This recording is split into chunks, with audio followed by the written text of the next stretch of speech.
Here's an example of an ink mixing area. You're going to need some place like this to actually mix ink. It needs to be someplace where you have a nice high table. It's handier for mixing if the table's a little bit high. I've bought a lot of accounting style tables with a rubber top. They're easier to clean up. We put down a protective contact paper so that we can pull that up, but my mother taught me a long time ago that anytime you do any cooking in the kitchen, first thing you should do is lay down a piece of newspaper to keep the area clean.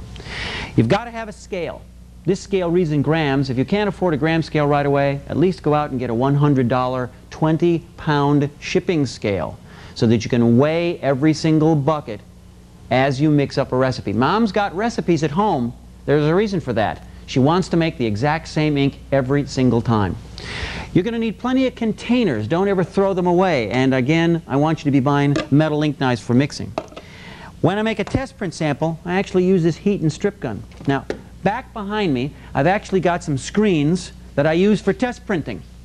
When I mix up a fresh new ink, I've got to see what it looks like on fabric. It never looks like the Pantone book. A million people are going to bring you Pantone requests, but this Pantone book is printed on glossy paper with transparent inks. It never looks like the inks that you're going to print on soft textiles. Now, I've cut up these pieces of t-shirt and I use those as samples. You can also use non-woven fibers like Pellon. I actually take the fabric, maybe even spray tack it down onto the table, use a small squeegee, and make a test print.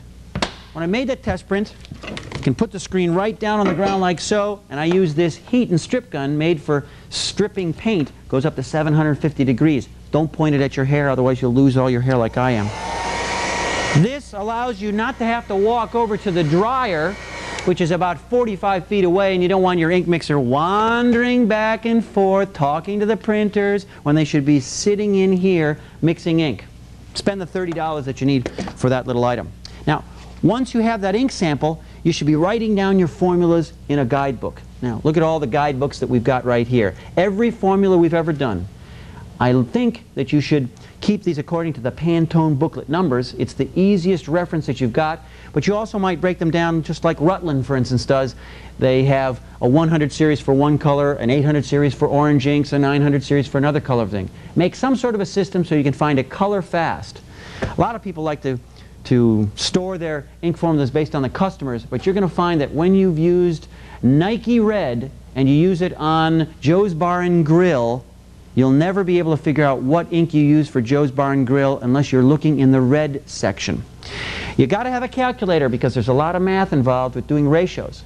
When you mix a bucket of ink, sometimes if you have a little job, you want to mix just a wee bit of ink. But sometimes you have to make a double batch or a triple batch. The calculator and ratios are how you'll solve that problem.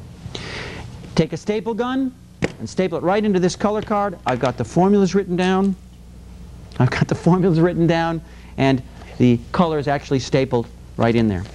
Now, computer automation has come to the screen printing industry.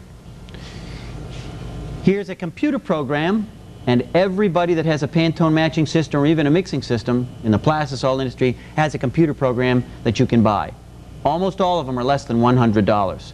This allows you to do calculations, but typically they're only good for one brand of ink. So if you're using the Rutland program like I am here, you can't put any Wilflex products. This means that you're going to have the Wilflex formula, the Rutland program, and any other program that you might buy. That's okay. I'm using Windows here. You will have to have a fairly powerful computer, but the ability to calculate and remember all the ink formulas, especially for Pantone colors, is a lovely thing to have. Down below the computer monitor, I've got this viewing booth. If you don't put in color-corrected bulbs, either in the sales department or here in the ink department, you should have a viewing booth like this. Inks drastically change based on what kind of light they're being viewed in. Watch how these ink samples change as I change the lighting conditions. You can build one of these viewing boxes yourself for under $100. All you need is 4 or 5 different light source fluorescent tubes, like a UV only, a daylight, a cool white, and then a color-corrected daylight style bulb.